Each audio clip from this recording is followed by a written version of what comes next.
રાજ્યમાં ઊભી થયેલી પરિસ્થિતિને લઈ રાજ્ય સરકારની બાંહેધરી પેટ્રોલ ડીઝલ મુદ્દે નાયબ મુખ્યમંત્રી હર્ષ સંઘવીનું નિવેદન સોશિયલ મીડિયામાં પોસ્ટ કરનાર સામે પણ કાર્યવાહી કરાશે આવી વાત રાજ્યના નાયબ મુખ્યમંત્રી હર્ષ સંઘવીએ કરી। રાજ્યના અલગ અલગ શહેરોની અંદર પેટ્રોલ પંપ ઉપર લાંબી લાઈનો છે તે જોવા મળી રહી છે।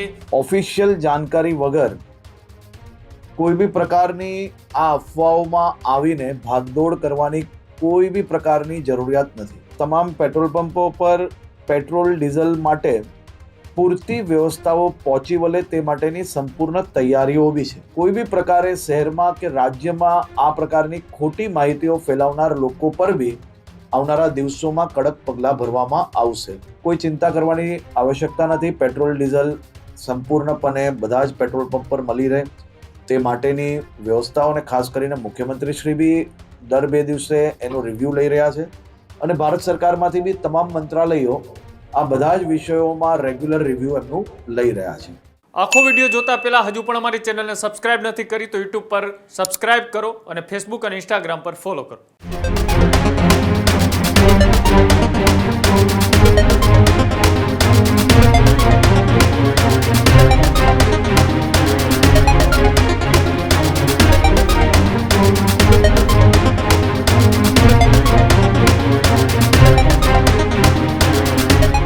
મિડલ ઇસ્ટ યુદ્ધની અસર એ ગુજરાત ઉપર સીધી જોવા મળી રહી છે અને તેની વચ્ચે પેટ્રોલ પંપ પર લાંબી લાઈનો લાગી છે।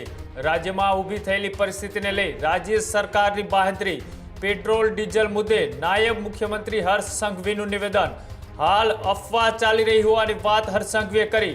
સોશિયલ મીડિયામાં પોસ્ટ કરનાર સામે પણ કાર્યવાહી કરાશે આવી વાત રાજ્યના નાયબ મુખ્યમંત્રી હર્ષ સંઘવીએ કરી।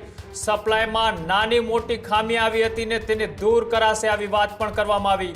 કાળા બજારી કરનાર સામે પણ કાર્યવાહી કરવામાં આવશે।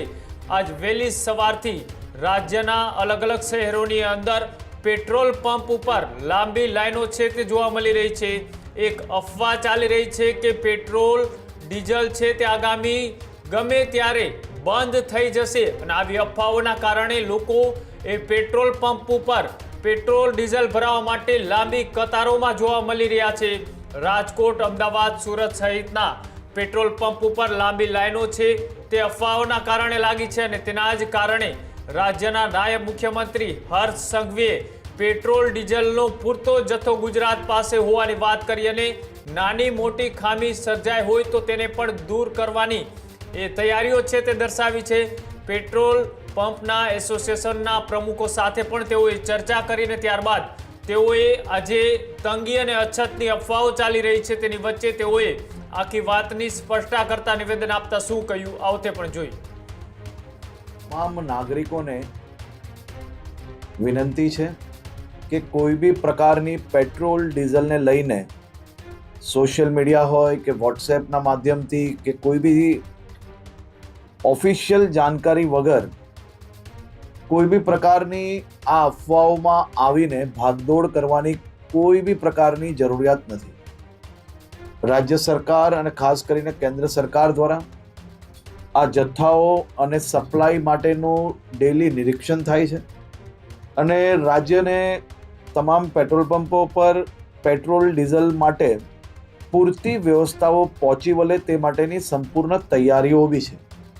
મારી રાજ્યના સૌ નાગરિકોને 2 હાથ જોડીને વિનંતી છે કે આ પ્રકારની વાતો કોઈનો બી વોટ્સએપ મેસેજ આવ્યો હોય ને સીધું જ આપણે બીજા લોકોને ફોરવર્ડ કરીએ। કોઈ બી પ્રકારની જાણકારી વગર સંપૂર્ણ માહિતી વગર પોસ્ટ મૂકીને આપણે આપણી જોડે જોડે હજારો લોકોને કારણ વગરના એમનો સમય વેડફીએ અને સાથે સાથે કોઈ બી પ્રકારે શહેરમાં કે રાજ્યમાં આ પ્રકારની ખોટી માહિતીઓ ફેલાવનાર લોકો પર બી આવનારા દિવસોમાં કડક પગલાં ભરવામાં આવશે। ખાસ કરીને વિનંતી છે કે કોઈ ચિંતા કરવાની આવશ્યકતા નથી। પેટ્રોલ ડીઝલ સંપૂર્ણપણે બધા જ પેટ્રોલ પંપ પર મળી રહે તે માટેની વ્યવસ્થાઓને ખાસ કરીને મુખ્યમંત્રી શ્રી બી દર 2 દિવસે એનો રિવ્યૂ લઈ રહ્યા છે અને ભારત સરકારમાંથી બી તમામ મંત્રાલયો આ બધા જ વિષયોમાં રેગ્યુલર રિવ્યૂ એમનું લઈ રહ્યા છે। આ જ પ્રકારની તમામ અપડેટ જોવા માટે ન્યૂઝરૂમ ગુજરાતને લાઇક, શેર અને સબસ્ક્રાઇબ કરવાનું ભૂલતા નહીં।